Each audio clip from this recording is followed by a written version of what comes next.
So this is going to be part 2 of moving from Ontario to Nova Scotia. I don't think I had pictures of the Airbnb that we stayed at, so I'm not going to post those.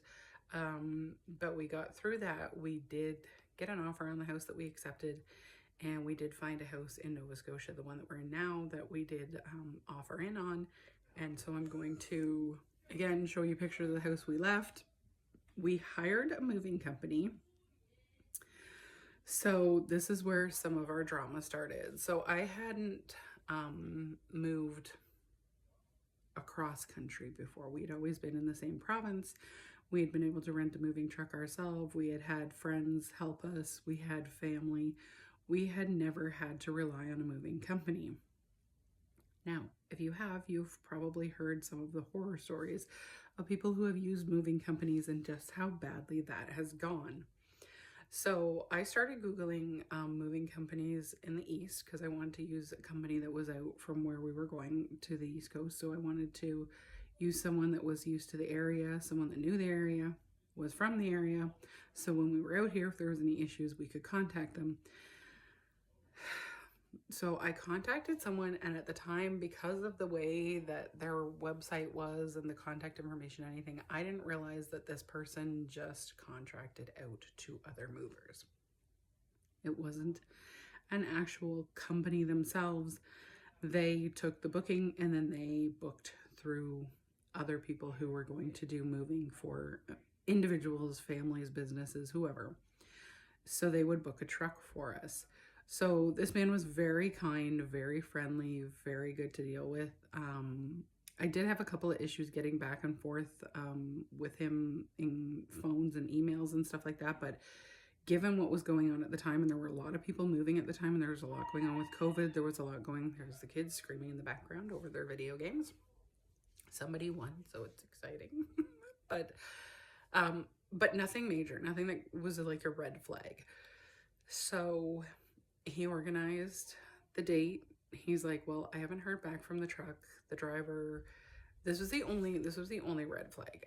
At close to the end, he's like, I was like, okay, I want to make sure that this is all set up because I am moving with multiple animals, multiple children, and my dad who has multiple health issues. I need to make sure that the moving is organized because I need our furniture to be there before we get there. So we were purposely going to stagger our way out as best we could so that they had time to get us out east, get our furniture out there. So it was there when we moved into the house. I had called ahead. I had the mover hire a cleaning company or a cleaner to come in and clean the house, which I will also talk about. So the house would be clean, the furniture would be there, and we would just move in. We knew there was stuff that needed to be fixed up in the house, but we could take our time once we were in, and we could do that. And so he called me back and said, well, I haven't heard back from the truck or the driver, so I'm going to get in touch with this other driver, this other truck. And I thought, okay, aren't these all your trucks and your drivers? And again, it wasn't laid out so that I would know any different. I would normally be able to pick up on somebody who was just subcontracting out, but I didn't in this case. And so he got in touch and he said, okay, I got in touch with the other driver and the truck and it's going to be there. And he gave me a date and a time and I was like, okay, perfect. So I had reconfirmed a couple of times with him. He reconfirmed with me. I took the down payment and then I realized it when he said, you pay me X amount for the deposit and then you pay the driver after. And I was like, okay, crap. So I realized at that point, but it was already booked and it would have taken us weeks to book another driver, another truck from a bigger company. So we were going to go with it. And we did. And the driver showed up. They loaded things up in the house. They put stickers on everything and we headed out. So the day that they showed up, the day that we left Ontario, we waited for them. They were a little bit late, but not too bad. And they showed up in a pickup truck with a trailer, a big trailer behind it. Not what I was expecting. I was expecting like a full-on actual moving truck, even something similar to like the U-Haul trucks. But it was just a truck with a big trailer. And they had asked us for like a description of each room and all the things that we were bringing. So we tried to be as accurate as possible so that they knew what size of a truck or trailer to bring. And they walked in and they're like, oh, this is way more than what you had quoted us for. And I was like, well, not really, because we sold a ton of furniture and we let you know what we had to bring. Anyways, that was their problem at that point. We had to leave. So we were leaving and we were going to stay with my aunt who lives in Port Perry. And we were going to stay there for a week or so to get the truck time to load up and get ahead of us and get out east and deliver the furniture.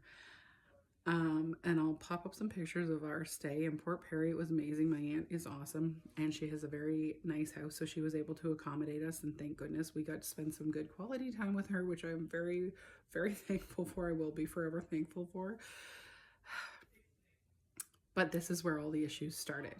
So I was in touch with the driver at this point. I had no contact with the moving company contact anymore because now I was subcontracted out to this driver. So the driver was very nice as well. He was asking me how we were driving out, where we were going, and how we were getting out there. He was going to give me tips on ways that we could avoid traffic or different things like that, the best route to get out, which was nice of him. And again, he was a very nice driver, very nice guy to deal with and talk to at the time. And so we moved on to Port Perry and we said goodbye to our house in Hamilton, and we let them load the stuff up and hoped that all was going to go well. Now, while we're in Port Perry, I am looking up COVID restrictions because we had to have a permit to enter Nova Scotia. We had to prove that we had bought a house and that we were moving to it. We had to have all kinds of paperwork. And actually, when I looked through it and I looked back at stuff later, what was in place wasn't technically legal. And I know a lot of things in COVID had like a gray area there with what was legal and what wasn't, given what was going on at the time. But what was required and what we were put through was absolutely insane and one of the most stressful things ever. And all I was hearing was horror stories about people being stranded in motels and hotels and not being able to get into the places that they were moving to because of all the restrictions. So we went to my aunt's house. We were waiting for permits to come back. We had applied for everything. We were waiting to be able to get them to print them out so we could take them with us so we could show them at the border. The border of each province. It was just a big mess. So we called ahead and we had tried to plan where we were going to stay along the way. Again, I was traveling with a dog, 2 cats, 3 kids, my parents, and we had a bunch of stuff in the vans because we were going out with everything that we owned basically, and we needed all the things for my dad and for the animals as we went across country. So we asked if we could stop and where we could stop along the way, and we were told by government people that we were not allowed to stop once we passed the border of Quebec. Now again, if you know the size of Canada, the eastern provinces are much smaller than some of the other provinces. Ontario and Quebec are quite large, so we planned to stay partly in Ontario and then partly at the farthest edge of Quebec, the closest we could possibly get to the New Brunswick border, and then we were going to just drive straight the next day. And while it is a small province, the way we had to drive through was a little bit longer. So we literally stopped in Rivière-du-Loup in Quebec. It was a beautiful hotel. The hotel my sister booked us the first night in Cornwall in Ontario was absolutely disgusting and a disaster, and I'm gonna pop pictures of that up after this, and it's gonna I will talk about that in part 3 because this is gonna be, again, multiple parts just because of how long I can make each video. But that hotel I had stayed in years before, or motel, was not that bad. I'd stayed there for a wedding. So when we were booked in there, I wasn't expecting it to be as horrible as it was, and I'm gonna talk to you a little bit about that in the next part because it was disgusting. So check out part 3.